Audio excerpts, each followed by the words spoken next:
So as a pastor, I do weddings, right? And I do lots of weddings. And here's what I've learned about weddings, and this is like one of those insider tricks of the trade that most pastors don't tell you, so I'm going to let you in on something here that you need to know. So when it comes to the actual wedding, like the marrying of the people want me here because I am important, right? You can't get married unless I am here. Like, got to sign a license, the whole bit. So like people are glad to see me.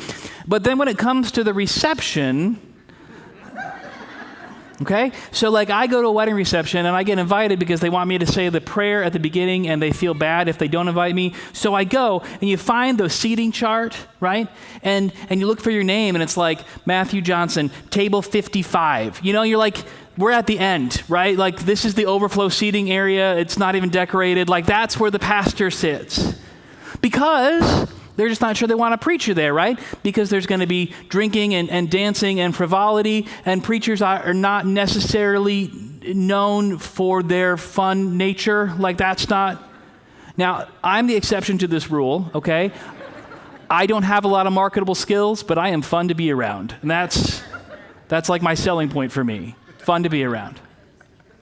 So you get invited, right? You look at the seating chart and you're like, I'm not going to eat for the next 3.5 hours. Like the reception's going to be over by the time they call your table, and you just sit there with the other people that they didn't know what to do with, who don't know each other, and you have awkward conversation for like 2 hours. It's a real good time. Yeah. Now, I wonder if Jesus tells this story for preachers, you know, like for preachers who get invited to the wedding reception and sit at table 55. It's probably not just for us, though. It's probably just for me. It's probably for all of us. Because Jesus wants us to understand something about the nature of who we are called to be. Jesus wants us to understand something about the life that we live. And it seems like a strange passage when you start to read it, because it feels like Jesus is giving us a real Dear Abby kind of moment. You know, like someone wrote in, Dear Jesus Abby, when I go to the wedding reception, where should I sit? And he's writing back, well, sit at the end of the table. Because if someone else who comes in is more important than you, you're going to get bumped and it's going to be embarrassing, right? I think about those moments in life, and you've had these moments, I've had these moments, when you're like walking down the street and you see someone you recognize and they wave at you and you start to wave like big, and then you realize they're waving at someone else and you do this, right? Because it's embarrassing, you know? Jesus says, like, avoid that moment. Just sit at the end. And then when they see you there, they're like, hey, friend, come sit closer to the head of the table. You're going to miss the shame. You're going to miss the embarrassment. You're going to get called out. It's going to be a great moment. And we read this, and we're like, all right, this is great etiquette lessons from Jesus. But there's more than that, isn't there? In fact, I'm sure there's more than that, because Jesus says this is a parable that he tells. So it's not just the story on the surface that we read, it's something deeper than that. And what I think Jesus seems to be calling us to is this life of humility. Jesus is calling us to set aside a place of power and privilege in exchange for a life of humility. Jesus is inviting us to this different way of being that the world does not know, a world that strives to say, I want to be in the place of honor, I want to be in the place of privilege. Jesus is saying to his followers, sit at the end, be a person of humility, be a person who's kind and gracious. Don't try to get to the front of the table. Humility is a really weird thing to preach on for a couple reasons. One, I know when I start to preach about humility, there are some people here who are going to hear the sermon and say like, yeah, this is for me, you know? But the thing is, you already have questions about self-worth and value. And so there's some people that are going to hear the sermon and they're going to say, I need to step back because I'm not worth it. I need to step back because I don't know that I have anything to offer. I need to step back because of the things that have happened to me in my life. I'm not sure what I bring to the table to start with. And there's some of you that are going to hear my sermon today and you're going to continue to question the value and the worth that you bring. And if that's you, let me just say right off the top, you are deeply loved by God. Deeply, fully, completely loved by God. You are called, you are known, you are invited, you are welcomed in. The God of all grace, the God who made the whole world, invites you. And you have a place at the table. And I hope you hear that. There's also going to be some of you that hear the sermon, and by some of you, I mean me. There's also going to be some of you that hear the sermon and go, humility, yeah, I've got that. Super good at it. One of my spiritual gifts, like I'm the humblest person I know, and I'll be happy to tell you about that in detail. Misses the point. There are going to be some of us who hear this sermon, and it is deeply disconcerting for us and challenging because we have worked so hard to find places of privilege and power in our life, because we've worked so hard to be people that are known and recognized, to be people that run with the right crowd and are seen with the right people and have done the right things, that to say we're not going to sit in the place of honor pulls us and stretches us in a way that we might not rather experience. If that's you, let me say right off the top, you are deeply known and loved by God. You are called and made and invited to Christ's table, not because of what you have accomplished, not because you are good enough or know enough people who have done the right things. In fact, those accomplishments really don't mean much to God. You are welcomed and called and invited because of who God is, not because of who you are.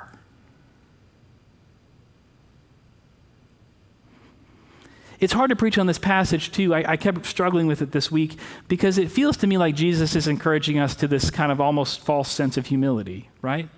Like, come and sit at the end. That way, when you get called to the front, you're going to look really good and people are going to notice.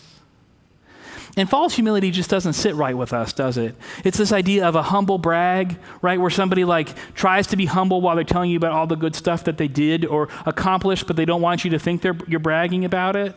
Right? When I was applying to seminaries, I really thought about applying to Duke, not because I wanted to go to Duke, but because I wanted to tell people that I got into Duke and then said no to Duke. That's what I wanted to be able to do. I didn't apply or get in, so that's a moot point. But it's that moment where you're like, yeah, I did this thing, and that feels to be like this false sense of humility, doesn't it? And I don't think what Jesus is inviting us to is a false sense of humility. I think the kind of humility that Jesus invites us to is deep and powerful, and it changes us. It's a humility that calls us to recognize our own sense of humanity, and it's a humility that allows us to be content. That's the beauty of humility, is that it allows us to be content. It allows us to live as people who are content with the place that we are. It allows us to understand the ways that God has made us and to live into the gifts that God has given us.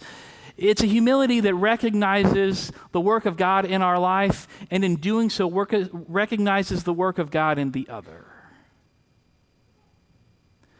Do you know those people, those deeply true, humble people who don't put it on, for whom it's not a false sense of humility, but it's just the nature of who they are? I always think about Johnny Schaefer. Johnny was a gentleman in one of my dad's churches when I was growing up, and he was just this down-to-earth kind of guy. He was kind, he was generous, he would talk to anybody that came in. He lived in this small house that he had built for he and his wife 60 years ago when they got married. He drove a 1985 Ford pickup truck with hundreds of thousands of miles that he kept running, and he was probably the wealthiest man I've ever met in person, worth millions and millions of dollars because of a logging business that he owned. But you wouldn't know it because he was generous. So generous. Generous with his time and with his money and with his resources, not so that you would recognize, but because it was the right thing to do. I want to be like Johnny.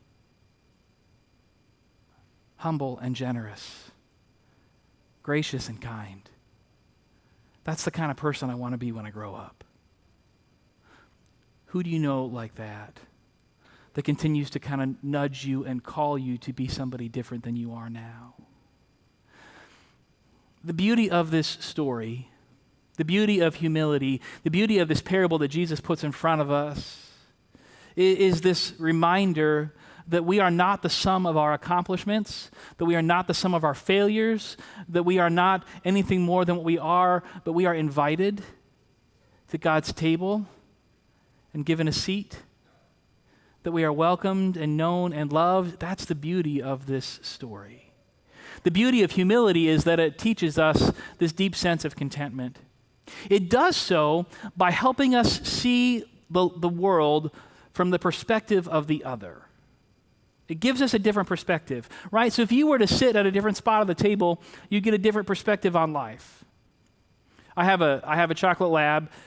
She will go to the window and she will bark, bark, bark, bark, bark, bark, bark, and she won't stop. And I'll go look at the window and there'll be nothing, and I'll think she's hallucinating, and she'll just keep barking. And so eventually, if I bend down and kind of get to her level and look, that's when I see the squirrel in the tree that she's seen all along.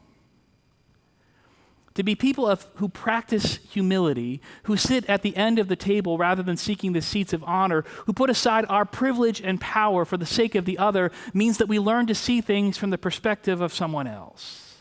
And we see the world in a different way.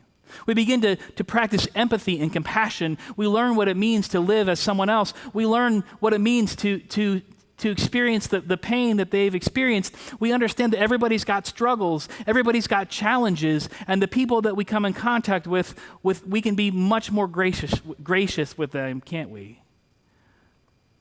Because it's not just about us and our experience and our perspective.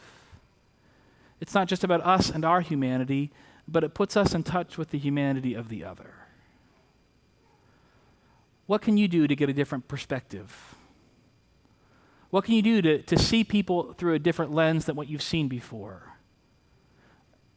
To not offer judgment, but to offer grace. What will it look like to see the world in a different light? Humility invites us to engage with people that we wouldn't on a normal basis.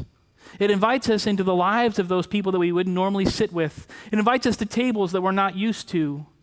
It invites us to be people that experience the experience of the other in a powerful way. It's one of the reasons that I love Give Back Days. So tomorrow, Give Back Labor Day, we're going to go downtown. We're going to go to the Farmers Market on Spruce Street. We're going to feed 100 people who don't have another meal coming otherwise. And we're going to be with people that are not like us. And it's beautiful. It's a beautiful thing, and it looks like God's kingdom when it breaks in. We're going to be with people that wouldn't come to church here because we're a big steeple fancy church, and we're going to engage with people that we wouldn't have an opportunity to engage with otherwise. I want you to come. I want you to sit and have a meal with the people who are our guests of honor. I want you to hear the stories and to learn their experiences and to build those relationships, knowing that you're not going to get anything back. This is what I find so challenging about Jesus' words in this passage. First, he says you need to be somebody of humility, and then he says when you throw a party, throw it for all the people that can't give you anything back in return, right? Throw it for the people that no one else would invite. Jesus is inviting us to some really weird parties. He's inviting us to experience some different kind of party gifts than what we know. He says, don't invite the people that can give you something. Don't invite the people that can network you with someone else. Don't invite the people that can return the favor, but invite the people who are the lowest of the low, the broken and the hurting, the ones who have no other place to turn, because in that you will find your great reward. When was the last time you gave something or did something or loved someone with no strings attached? Not expecting to get something back, not seeing it as a transactional relationship, but simply as offering a piece of God's grace to someone else who might need it.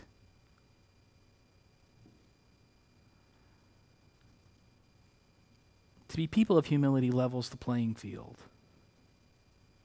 And it offers us this great sense of freedom, because we don't have to strive to be something that we aren't. We don't have to work hard to cover things up with titles and degrees and power and privilege. We are simply allowed to be. And in that there is beauty and freedom. I heard a story about Dorothy Day. Dorothy Day started the Catholic worker movement. And there was a young man who was going to be one of her interns. And he'd gotten chosen to be an intern for Dorothy Day, so that's a pretty big accomplishment, and he was feeling pretty good about himself. So his first day of his internship, he shows up, and he walks in, and there's Dorothy Day, who at this point, if you don't know who Dorothy Day is, she's being kind of escalated through the ranks of the church in the Catholic Church and has the potential to be a saint, right? She's someone who has given incredible shape to the way the Catholic Church cares for the poor and the broken. He sees her sitting there, and And she's talking to a client, to someone who's from the streets, right? To someone who's lived a rough kind of life. And he decides that he's going to walk over and introduce himself to Dorothy Day. So he walks over and he puts out his hand and he says, hello. And she looks at him and she says, I'm sorry, are you here to see me or him? Who are you here for? He says he stepped back, kind of stunned, that Dorothy Day saw the value in the other so much so that she couldn't imagine whether this young man came to see her or him. What a beautiful sense of humility. To recognize the sacred value and worth of all those we come in contact with, to recognize the beauty and the ways that God has made each person, to bring and respect it and honor it, and to sit with them at the table that we might experience God's grace. In a moment, we're going to come to the table of Christ that levels the playing field and that invites us to experience grace and humility that we haven't earned, can't earn, that has been given to us freely without price.